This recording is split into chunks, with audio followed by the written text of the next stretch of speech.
In submodule 1.4, we will look into PR and branding for your NGO. We will discuss what a brand is and what are the building blocks of a brand.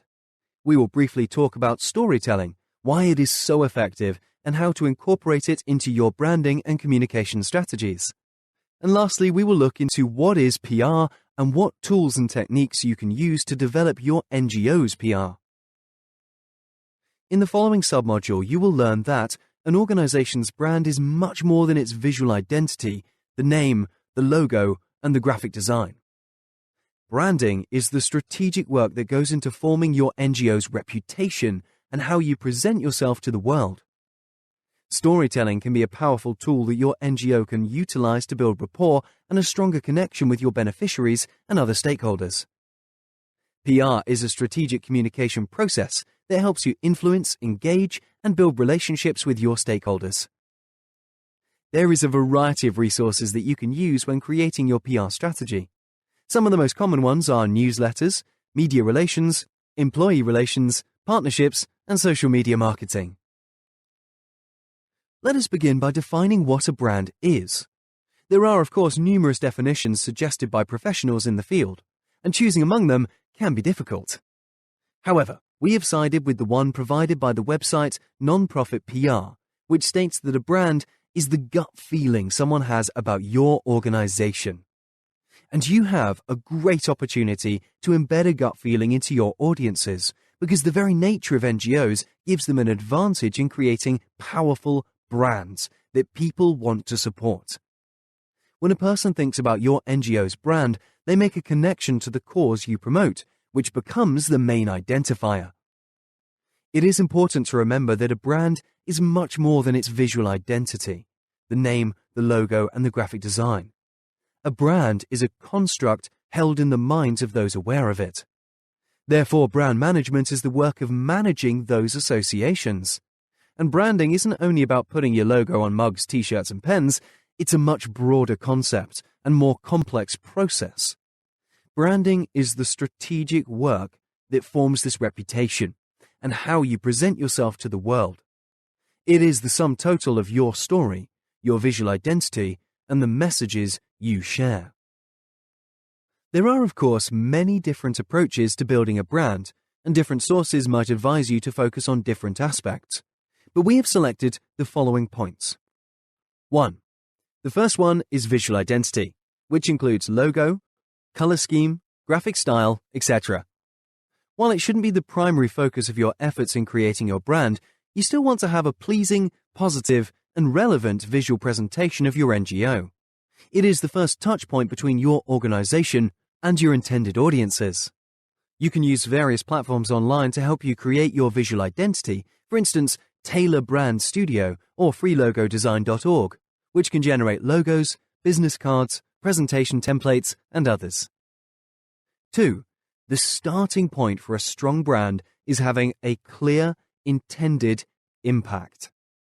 It is hard to imagine having a strong NGO brand that is not anchored in a social impact objective that is relevant and compelling to many people.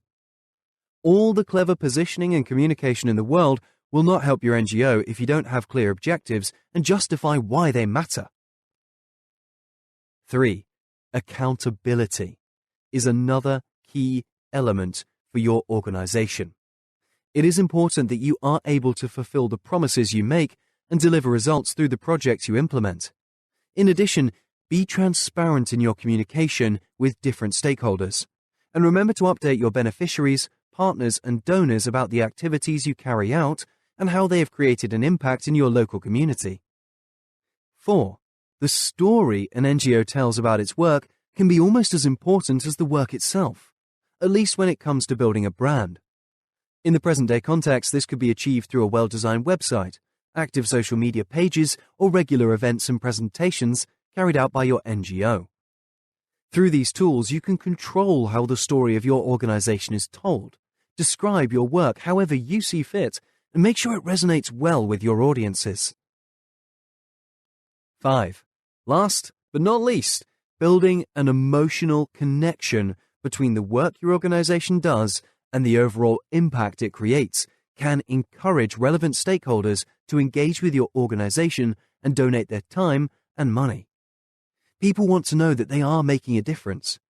Connecting with your audience's emotions, making what you do relevant to them, and making sure you highlight the reasons for your impact will strengthen your brand and increase awareness. One very popular tool in both commercial and NGO branding is storytelling. Everyone likes a good story.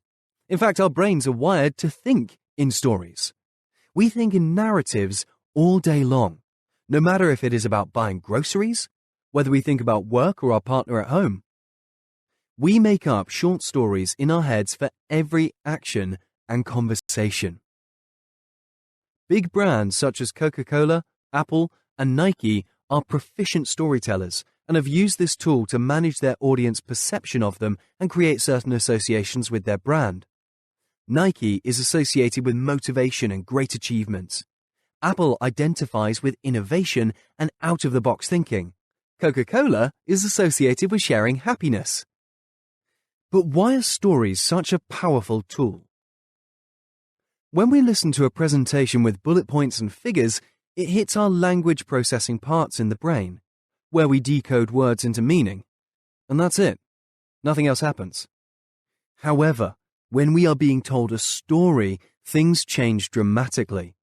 Not only are the language processing parts in our brain activated, but any other area in our brain that we would use when experiencing the events of the story is activated as well. If someone tells us about how delicious certain foods were, our sensory cortex lights up. If it's about motion, our motor cortex gets active. A good story can put your whole brain to work. And it gets even better. When we tell stories that have really helped us shape our thinking and way of life, we can impact the people we are telling the story to. The brains of the person telling a story and those listening to it can synchronize, says Yuri Hansen from Princeton. Scientists did an experiment by asking one volunteer to present an engaging story to a group of volunteers. While telling the story, the scientists noticed that when she had activity in her insular and emotional brain region, the listeners did too. When her frontal cortex lit up, so did theirs.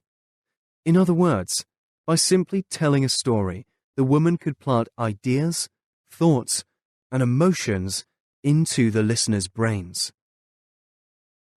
Elizabeth Chung, an editor at classy.org, shares some tips on how your NGO can become better at telling its story. The first tip is to document a work in progress. If you are working on a long-term project, don't wait until you've finalized it to tell your story. The time between the start and finish of your project is an opportunity to share real-time updates with your supporters and make them feel a part of the action. Not only does this offer proof of your work, but creating a live feed of content will also create a richer experience for your followers and compel them to be more engaged with your work. What is more, while you document your event or project, consider turning the spotlight on your participants and volunteers. Share their experiences on your social networks. Not only is this a great way to show gratitude for their support, but it also makes the support of a larger community more tangible to your followers. Another tip is to leverage multiple platforms, such as connecting and cross-promoting pieces of your story across varied platforms to engage a larger audience. Keep in mind that each platform uses different types of storytelling, so build your content in a way that targets specific audiences across networks. The last tip is to tell stories that revolve around specific individuals. That is considered to be one of the most effective ways to connect emotionally with your audience. While you educate supporters about a specific issue addressed by your organization, weave in stories and personalities that bring your work to life. You could, for instance, ask a board or staff member to share their own history with your organization. What first motivated them to become engaged with your mission? And what keeps them motivated? Your team members' answers can form a compelling narrative that can touch supporters and challenge them to take action. According to the Public Relations Society of America, PRSA, PR is a strategic communication process that builds mutually beneficial relationships between organizations and their publics. PR helps organizations generate positive perceptions among their audiences and keep an ongoing focus on reputation management. It's also responsible for the dissemination of time-sensitive or urgent news, like crisis communications.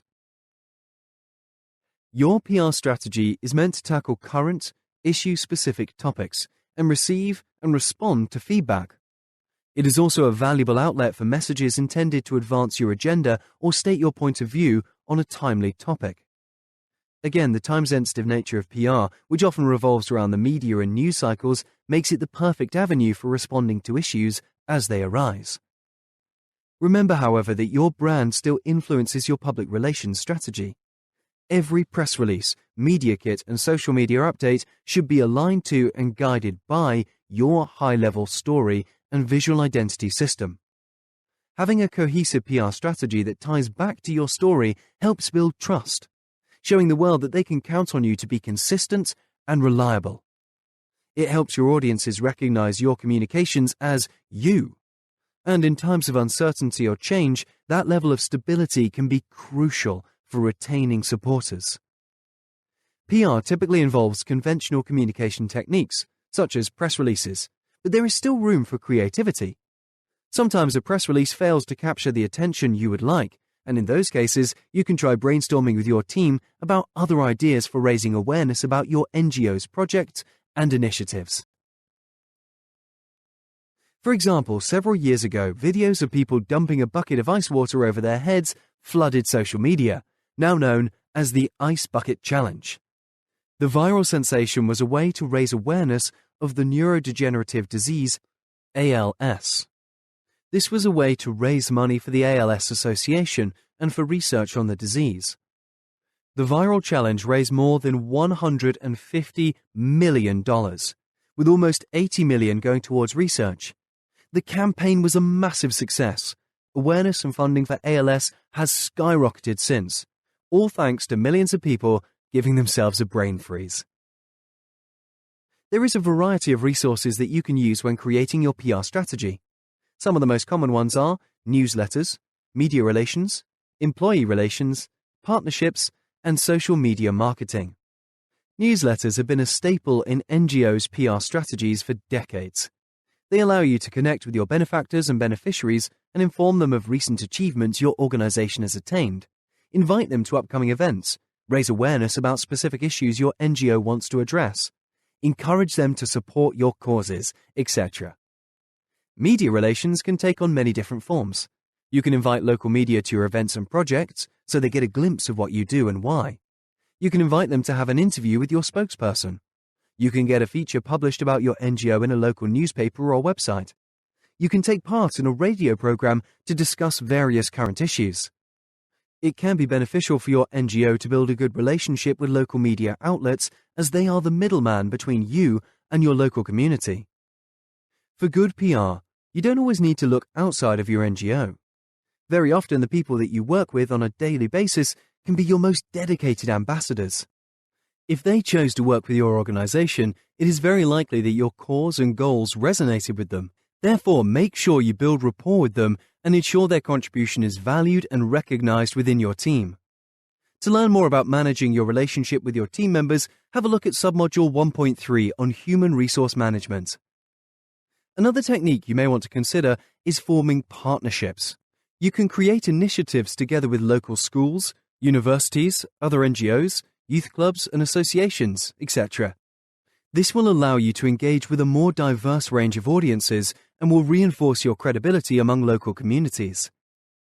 Social media marketing can be one of the most cost-effective ways to spread the word about your NGO, raise awareness about specific issues you find important, attract volunteers, and much more. You can share stories about your projects, beneficiaries, and volunteers, or perhaps share findings of a research you've carried out locally in relation to the needs and challenges of your community. This is not to say that your NGO should have as many social media accounts as possible, but rather focus your efforts on the ones that you feel are most relevant to you and you are able to update on a regular basis. The bottom line is, creating engaging and relevant content should be of top priority in your communication strategy, as it will allow you to build positive feedback loops and engage your stakeholders with your organization's activity. To conclude the submodule, let's summarize the lessons learnt. 1. An organization's brand is much more than its visual identity, the name, the logo, and the graphic design. 2. Branding is the strategic work that goes into forming your NGO's reputation and how you present yourself to the world. 3. Storytelling can be a powerful tool that your NGO can utilize to build rapport and a stronger connection with your beneficiaries and other stakeholders. 4. PR is a strategic communication process that helps you influence, engage, and build relationships with your stakeholders. 5. There is a variety of resources that you can use when creating your PR strategy. Some of the most common ones are newsletters, media relations, employee relations, partnerships, and social media marketing.